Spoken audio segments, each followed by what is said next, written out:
Ang lahat, magandang gabi sa ating panel number 1. Kaya ng tinuran ng ating mga tagapagpagdaloy, meron lamang po tayong isang katanungan na inyong sasagutin. So, makinig ka ng mabuti. Kung bibigyan ka ng pagkakataon na makausap ang isang tao ng nakaraan sa ating barangay, sino ito at bakit? Kung bibigyan ka ng pagkakataon na makausap ang isang tao ng nakaraan sa ating barangay, sino ito at bakit? Pwede pa paulit. Ulitin natin. Kung bibigyan ka ng pagkakataon na makausap ang isang tao ng nakaraan, dumao, sa ating barangay, sino ito at bakit gusto mo siyang makausap? Magandang gabi po sa ating lahat.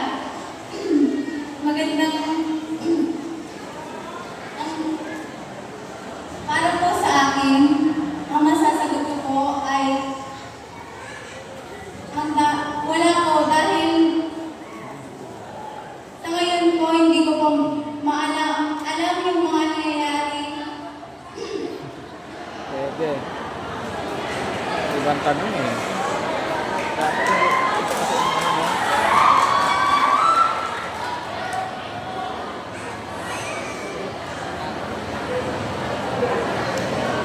At hindi pa po ako mulat sa nakaraan. And thank you. Kaya nga, nahirapan siya eh. Hindi niya kilala mo. Thank you, candidate number 1.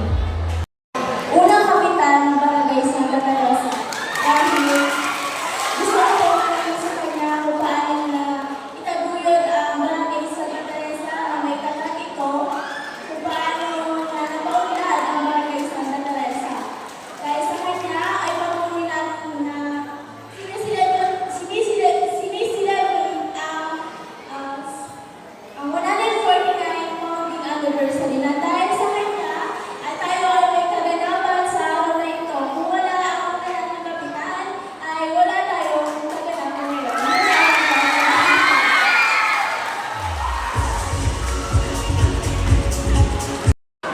Pwede po pa po. Last na po.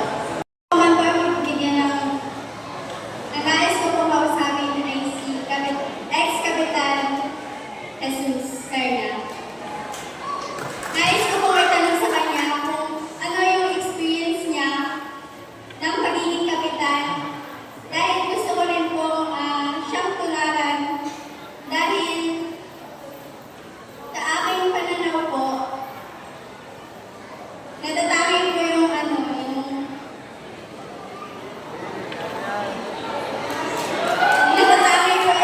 paglilingkod niya sa bayan.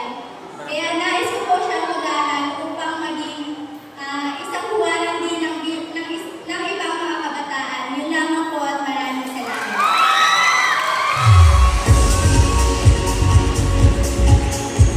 Salamat po sa iyong katanungan. Kung ako ay bibigyan ng pagkakataon na makausap ang isang tao sa ating barangay, ay kakausapin ko po ay ang dating pinuno ng ating barangay. At magpapasalamat po ako sa kanyang mga nagawa para sa aming barangay. Dahil napabuti niya ito at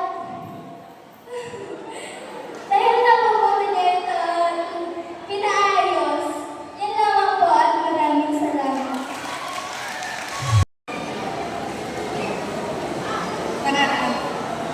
Opo, kung bibigyan Ex-Cap Joseph de la Cruz. Buhay pa yun eh.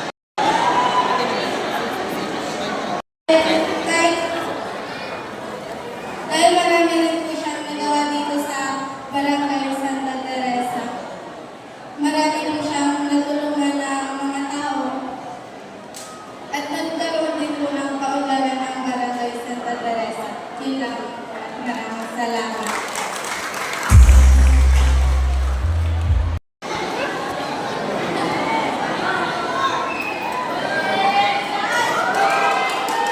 Alright, ulitin natin. Okay. Alright, bakit?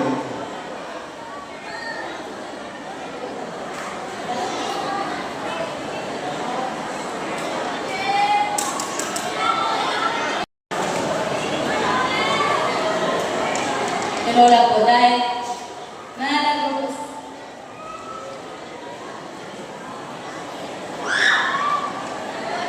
Sa isang tao ng nakaraan sa ating barangay, sino ito at bakit?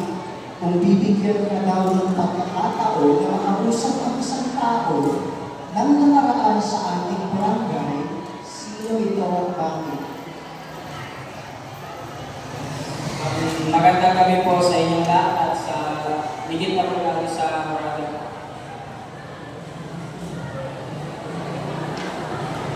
Kung pagbibigyan po ako na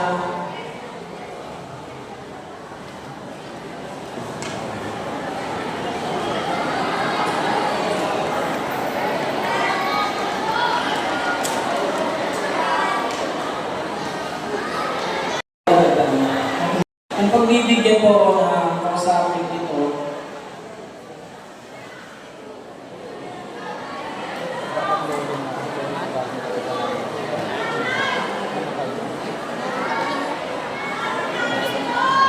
para sa akin po, kung pagbibigyan po ng kausapin ito, si tatay po yun.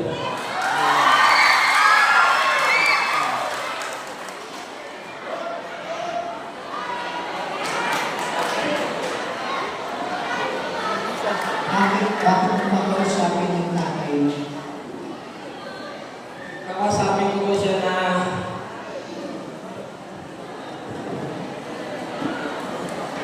kakausapin ko po siya na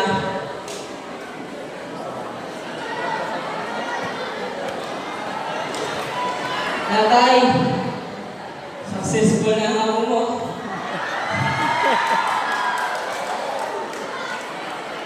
Tay, may pamilya na anak mo.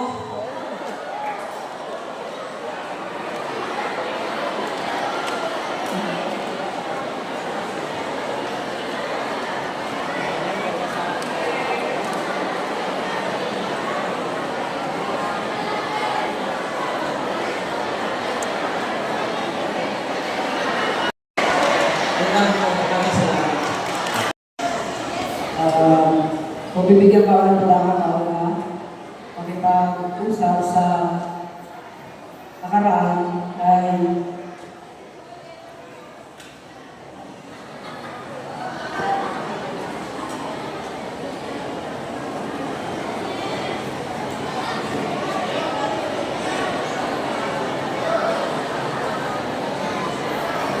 sabi ko ng nakaraan ko ay ang barangay captain.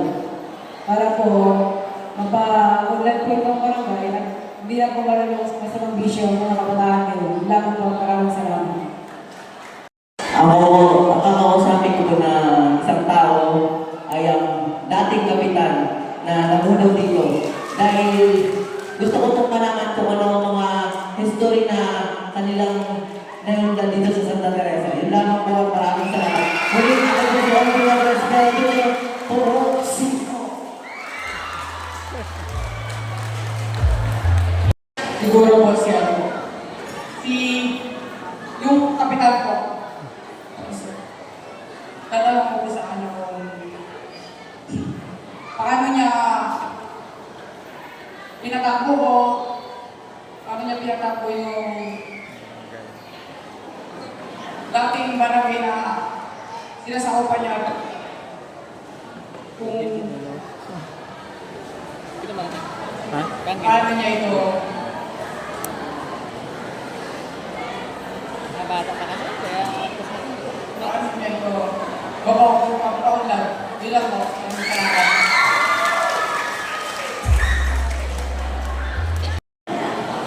Kung may makakasawan po ako na tao, ito po ay si Kapitan Ubay po.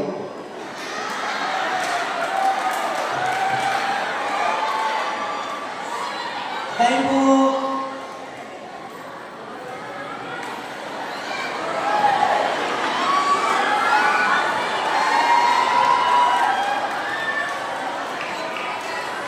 Huwag mo maingay.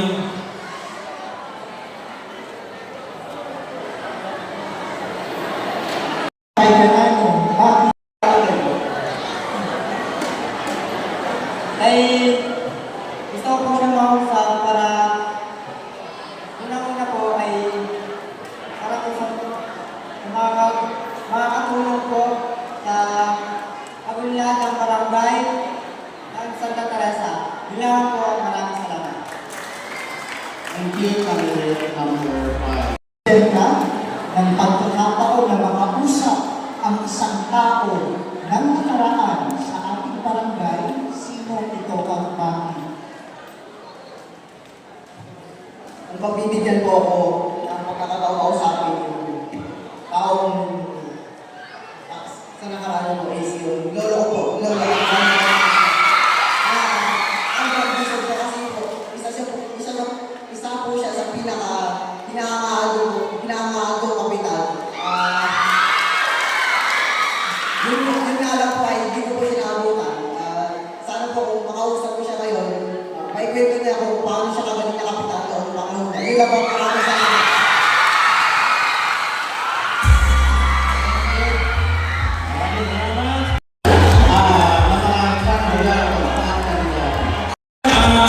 Binigyan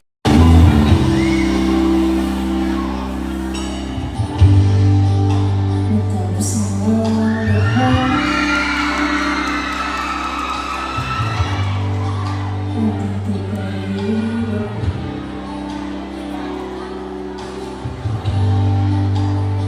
Delikado na sa mundo, sa mundo.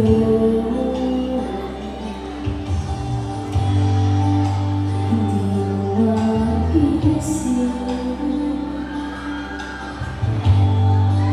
hindi mo makikita mga pangarap ko para sa'yo, para sa'yo.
Gabi, Barangay Santa Teresa.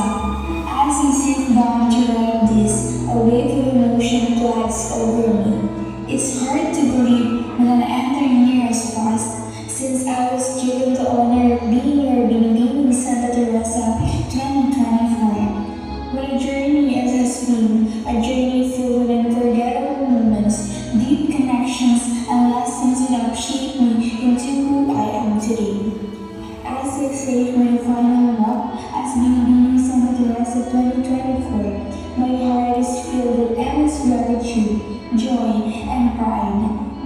Marigold journey has been one of the most unforgettable chapters of my life. Representing your beloved Santa Teresa has not only been an honor but a true privilege. Grabe, ang bilis ng panahon, parang kailan lang kinakabahan pa akong sumali. Puno ng doubts at kaya ko na to. Pero ngayon, nandito na ako bitbit ang napakaraming alaala mula sa pagmamahal bilang inang manimiling Santa Teresa 2024. Hindi ko inakalang mararating mo to, pero alam mo kung bakit ko kinaya. Una, sa Panginoon lamang kumakapit. Sunod ay dahil sa inyo. Sa bawat ngiti, bawat palakpak, bawat sigaw, message, niyakap at bawat salitang suporta, ramdam ko. Lubos po akong nagpapasalamat mula sa aking puso. Ang corona po na ito ay hindi lamang simbolo ng kagandahan, kundi isang paalala ng tiwala at pagmamahal na ipinagkaloob ninyo sa akin. Sa aking pamilya, kayo ang unang naniwala. Kahit pagod na, kahit stressed, andyan pa rin kayo para mag-push. Sa production team ko po noon, mentors, friends, grabe kayo. You made me feel beautiful not just outside, pero pati sa loob. Hindi ko makakalimutan lahat ng tawanan, kulitan, at kahit yung moments na gusto na natin sumubok, pero sabay-sabay pa rin tayong lumaban. Sa mga organizers po ito, salamat sa pagbibigay ng platform po nito. Hindi lang ito project, isa itong experience na nagbigay sa amin ng boses, ng lakas ng loob. Thank you for letting us grow, shine, and fly. At sa aking mga kabarangay, salamat sa tiwala, sa pagmamahal, at sa pagyakap sa akin. Hindi ko man madala habang buhay ang koronang ito sa ulo, pero sa dadalhin ko ito sa puso ko habang buhay. Sa susunod na pinibig at magiging Ginoo, guys, ready na ba kayo? Huwag kayong matakot. Just enjoy the ride, smile through the nerves, love to the chaos, and most of all, be you. You are more than enough. Step it with the courage, humility, and love. Know that you are not just representing a title, but a whole community who will stand with you. As it was on the ground, I do so with a full heart. Barangay Santa Teresa, student leader, I will never forget. A year of luxury, growth, and endless love. This is not goodbye, but a sweet see you later. I will always be around, cheering from the sidelines, forever proud of where I come from and the people who helped me grow. Thank you, Santa Teresa. You have my heart today, tomorrow, and always. Again, so this is not really goodbye. Just seeing around with less makeups, less heels, but still the same heart. With all my love, I am Ayana Lorraine Busico Orsos, your forever Manimiling Santa Teresa 2024. Maraming salamat po.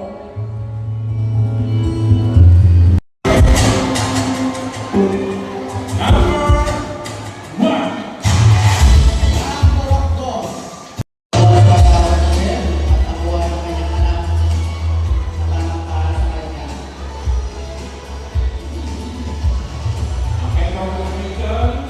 And number 6,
Juan de la Cruz.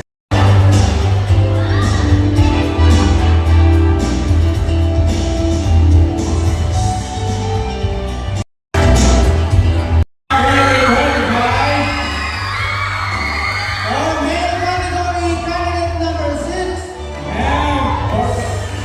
Pilipinas sa Nagalansya, candidate number 3, from Calooc, Tito. At ang sasko ay sasabit ng ating mahal na kapitan.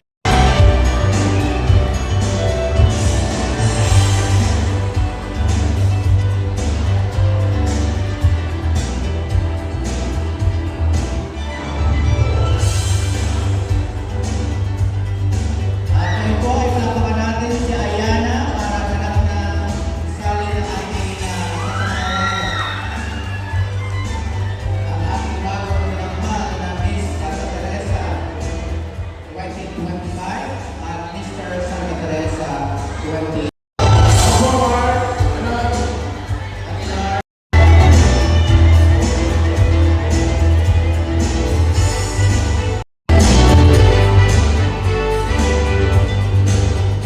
at ngayon po ay gagawin natin ang pag-ikot.